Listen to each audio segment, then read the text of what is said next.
Attack on Titan Season 4, Episode 4, From One Hand to Another. Falco is quickly on his way to send a letter for Mr. Kruger. I love how Eren's alias is named after the man he was named after, Eren Kruger, the man who served as a double agent for the Restorationists and was the former holder of the Attack Titan, which is now currently held by Eren, obviously. I love how Isayama just ties things together. Anyways, Eren has manipulated Falco into doing his bidding. Keep in mind that Falco had an uncle that convinced Grisha Jaeger, Eren's father, to join the Restorationists. And once again, through fate, a Jaeger and a Grice are working together again, but this time the Grice is unknowingly doing it. I just love these connections. These are the elements within stories that make it so much more enjoyable to rewatch or reread. When you can look at the story again and see the elements of foreshadowing and the themes at play, Isayama is truly a brilliant storyteller. The Tiber family has arrived and they even have their own personal guards, showing that they are a powerful family. Magath and Willy, the leader of the Tiber family, engage in conversation. It's not known which individual possesses the Warhammer Titan, but all will be revealed sooner or later.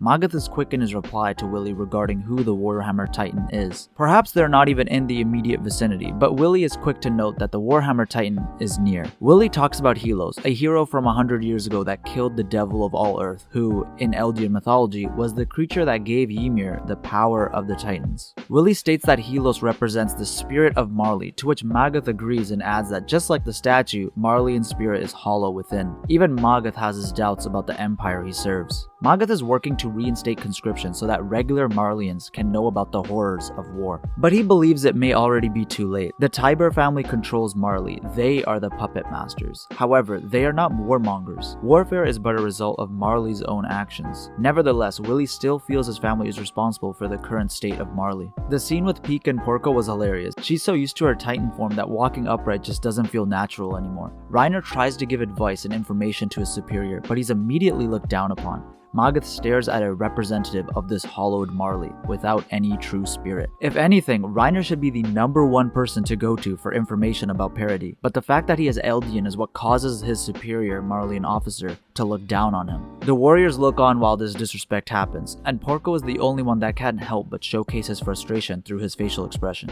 The warriors don't have a lot of confidence in their superiors. Falco finally beats Gabi in a race, to which he gets congratulated by Udo, Zofia, and some guards. Gabi doesn't understand why Falco wants to become a warrior. Him and his family will already be honorary Marleyans because Colt will be the next Beast Titan. Keep in mind that Gabi's family do not have the status of honorary Marleyans. It only goes to the Warrior Titan and their immediate family. Reiner and Gabi are cousins and therefore not immediate family. In this scene, Falco finally admits, or at least strongly hints, to the fact that he has feelings for Gabi, but Gabi is the only one who doesn't understand what he means. I enjoyed this little scene where the drunk man hugs Zofia, thinking she's Gabi. Then the woman says that being praised by him is bad luck. Just as she says that, a black cat jumps across the screen. Udo is not confident in this festival, causing the hatred for Eldians to dissipate. War is brutal, and just because peace has been declared between Marley and the Mid-East allied forces, it doesn't mean that the damage and hatred from warfare are completely undone. A simple event or a peace treaty does not magically take away all of the impacts of war. Amazingly, the hatred for Eldians outside of Marley is even stronger. Magath and Willy meet again and have a coded conversation. They're talking about the Marleyan Empire. It requires change, a demolition. Willy congratulates Magath on becoming the general. Now Magath is in charge, but he's humble and says that the true man in charge is Willy. Yet Willy says he's just the man holding the wheel. He's under a lot of stress, so much that his hands are shaking when he thinks about his responsibilities and the role he has to play. The coded conversation continues and Magath says that there's some rats in the house. There are double agents within Marley, and just as that is mentioned, we transition to Eren speaking to Falco.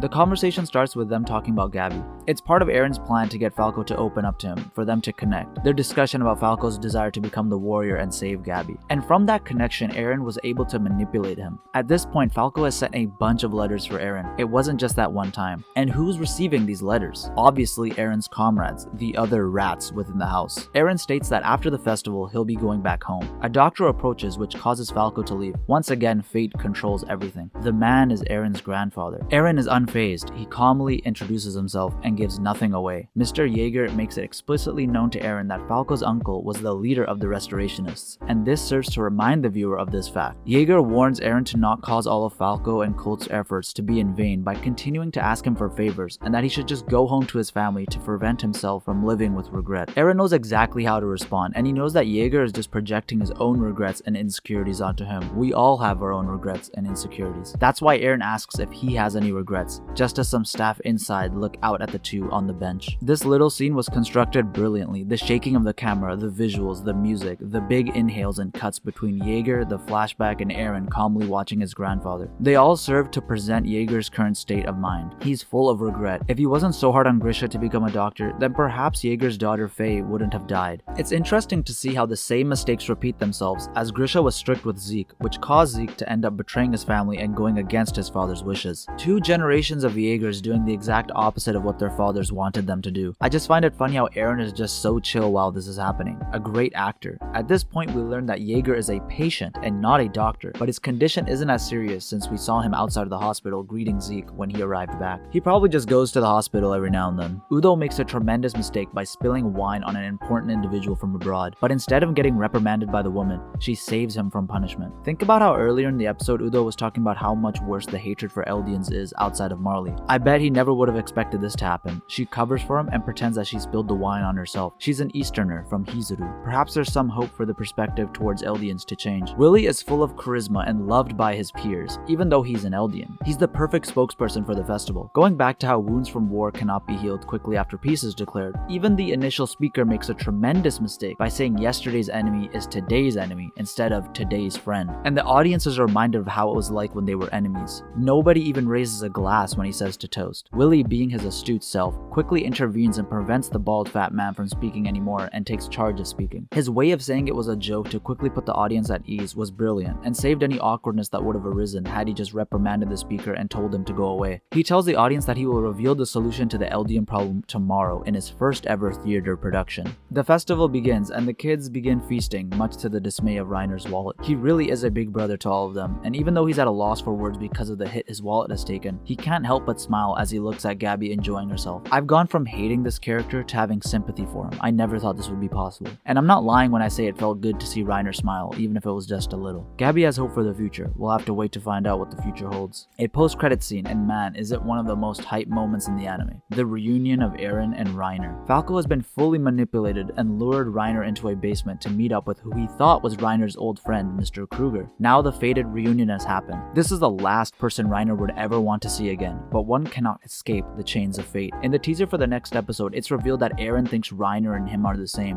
What does this mean exactly? I can't wait to see what happens next. What did you think of the episode? There were a lot of great moments. Make sure to like and subscribe if you haven't already. It helps me out tremendously. If you'd like to interact with me further, then feel free to follow me on Twitter. I'm also live on Twitch every Sunday, Tuesday, and Thursday. Links are in the description. And as always, I'll see you on the flip side.